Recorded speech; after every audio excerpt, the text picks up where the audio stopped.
ఆరోగ్యకాంక్షతో ఇప్పుడు రాగుల వాడకం బాగా పెరిగింది. కానీ రాగి పంట సాగు మాత్రం పూర్తిగా తగ్గిపోయింది. ఇప్పటి వరకు ఉన్న రాగి విత్తనాల దిగుబడి తక్కువగా ఉంది.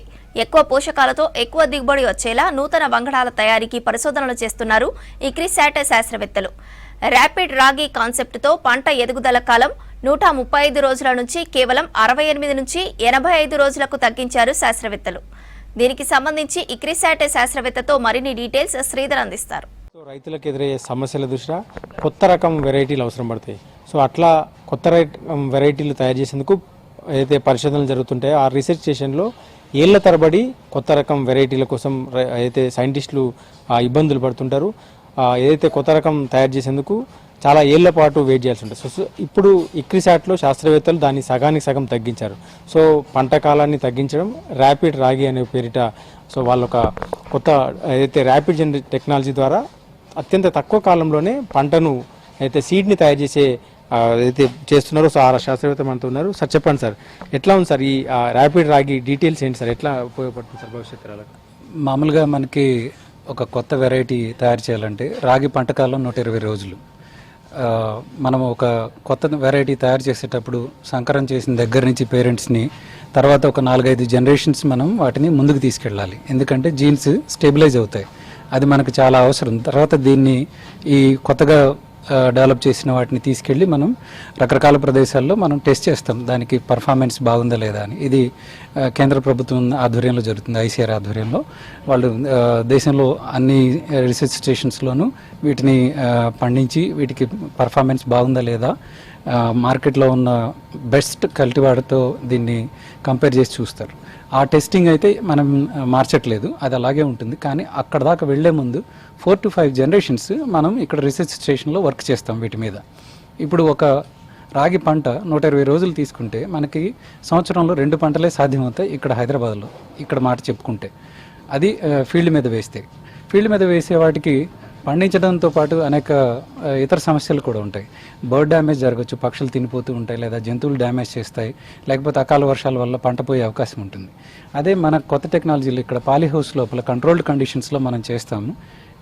మీరు చూస్తే ఈ పంట చాలా సన్నగాను చిన్నగాను కనిపిస్తుంది మామూలుగా పంట పొలం మీద పండించే దాంతో కంపేర్ చేస్తే. ఇదే ఇక్కడ కీలకం అన్నమాట. మనం జనరేషన్స్ ఇలాగ అడ్వాన్స్ చేసేటప్పుడు 4-5 సంవత్సరాలు మనం వాటికి ఒక్కొక్క 1 లేదా 2 సీడ్స్ సరిపోతాయి దాన్ని నెక్స్ట్ తరానికి తీసుకువెళ్ళడానికి. కానీ అదే మనం పొలం మీద పండించినప్పుడు మనకు చాలా అవసరం లేనంత సీడ్స్ వస్తాయి, దాన్ని మనం ఏమీ చేసుకోలేము. అదంతా కూడా మన వృధా అన్నమాట, మనం పెట్టే దాని మీద పెట్టుబడి అంతా వృధా అవుతుంది. అందువలన ఇక్కడ ఈ టెక్నిక్లో మీరు చూస్తే చాలా తక్కువ స్పేస్లో 1.5 స్క్వేర్ ఫీట్లోనే మనకి 100 ప్లాంట్స్ మనం గ్రో చేయవచ్చు. అండ్ ప్రతి మొక్కకి ఒక చిన్న కంకి మీరు చూస్తే కనిపిస్తుందా, ఒక 10-20 గింజలు వస్తాయి వీటిలో నుంచి. ఇందులో నుంచి నాకు 2-3 గింజలు సరిపోతాయి నెక్స్ట్ జనరేషన్కి తీసుకువెళ్ళడానికి. మీరు చూస్తే ఇంట్లో తక్కువ గింజలతోనే పని అయిపోతుంది మనకి. దీంతో మనకి అడ్వాంటేజ్ ఏంటి, ఒకటి చాలా తక్కువ స్పేస్లోనే 1 ఇంచు స్పేస్లో ఒక మొక్క వస్తుంది. రెండోది మనకు కావాల్సింది 2-3 విత్తనాలు మాత్రమే, అది వస్తుంది. అంటే మనం చాలా వరకు వృధాన్ని అరికడుతున్నాం ఒకటి. రెండోది మనకి ప్రమాదాలు ఏం జరగవు, బర్డ్స్ డ్యామేజ్ కానీ యానిమల్ డ్యామేజ్ కానీ ఏమీ జరగదు. 60 రోజుల్లో ఒక పంట అయిపోతుంది. అంటే మీకు సంవత్సరానికి మీరు 5 క్రాప్లు ఈజీగా తీయవచ్చు. అంటే బయట మీరు 2.5 సంవత్సరాలు చేసే రీసెర్చ్ని ఇక్కడ 1 సంవత్సరంలో కంప్లీట్ చేసి దాన్ని మనం నేషనల్ టెస్టింగ్కి తీసుకువెళ్ళచ్చు. ఇది టూకీగా అడ్వాంటేజ్ కమింగ్ ఫ్రమ్. ఎట్లా ఉంది సార్ రాగి స్టార్టింగ్లో ఎంత దిగుబడి వచ్చేది, ఇప్పుడు కొత్త వెరైటీస్ ఎట్లా వస్తున్నాయి, భవిష్యత్తులో ఎట్లా రాబోతున్నాయి? మనం రాగి కల్టివేషన్ చూసుకున్నట్లయితే మన దేశంలో 1913 నుంచి మొదలైంది రాగి రీసెర్చ్ కర్ణాటకలో. అప్పుడు ఉన్న ఈల్డ్స్ అయితే 200 కిలోలు అలా వచ్చేవి. ఇప్పుడున్న వెరైటీస్ 1.5 టన్ను ఈజీగా వస్తుంది మామూలుగా డ్రై సీడింగ్ వేస్తే, లేదా రైస్ లాగా నాట్లు వేసుకుంటే 3 టన్నుల దాకా వస్తుంది ఇప్పుడున్న వెరైటీస్. సో భవిష్యత్తులో ఎట్లా రాబోతున్నాయి సార్? భవిష్యత్తులో మనం 4 నుంచి 5 టన్నుల వరకు ప్రొడ్యూస్ చేస్తేనే మనకు భవిష్యత్తు ఉంటుంది. ఈ క్రాప్ని ఒక రైతుకి ఆదాయం వచ్చేలాగా తయారు చేయాలంటే మనకి 4 నుంచి 5 టన్నులు అవసరం ఉంది. అలాగే గవర్నమెంట్ ఇస్తున్న సబ్సిడీ వాళ్ళకి చేరాలి, మినిమం సపోర్ట్ ప్రైస్ వాళ్ళకి చేరాలి, ఏపీఎంసీస్ దగ్గర వాళ్ళకి మినిమం సపోర్ట్ ప్రైస్ అందేలా చూడాలి. ఇలా ఈ అందరూ చేతులు కలిపితే ఈ కల్టివేషన్ అనేది కొంచెం పెంచవచ్చు. At the same time consumers awareness కూడా అవసరం.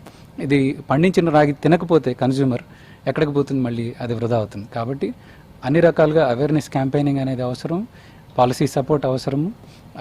అందరూ ఈ వాల్యూ చైన్లో ఎంతమంది అయితే ఉన్నారు, ఇండస్ట్రీ పార్ట్నర్స్ కానీ, ఏపీఎంసీస్ వాళ్ళు కానీ, ట్రేడర్స్ కానీ, ప్రాసెసర్స్ కానీ అందరూ తలకు చేయి వేస్తేనే, ఇంక్లూడింగ్ అస్ మేము కూడా, ఇది సక్సెస్ అవుతుంది. ఇప్పుడున్న వెరైటీస్ దిగుబడిని ఇవ్వలేకపోవడం, దాంతోపాటు కల్టివేషన్ పెంచేలా, రైతులకు లాభాలు వచ్చే, ఎక్కువ దిగుబడి వచ్చే పంటల్ని తయారు చేయాలి, కొత్త రకం వెరైటీలు తయారు చేయాలంటే ఇట్లాంటి పరిశోధనలు అవసరం అని చెప్తున్నారు. దానికి తగ్గట్టుగానే ఇక్రిసాట్లో ఈ శాస్త్రవేత్తలతో పూర్తిగా ఏదైతే కొత్త రకం వెరైటీల పైన ఫోకస్ పెట్టడంతో పాటు పరిశోధన కాలాన్ని కూడా తగ్గించి ఎక్కువ వెరైటీస్ తయారు చేసేందుకు వీరు పరిశోధన కొనసాగిస్తున్నారు. కెమెరామెన్ రాజుతో శ్రీధర్, విస్క్ న్యూస్, ఇక్రిసాట్ నుండి.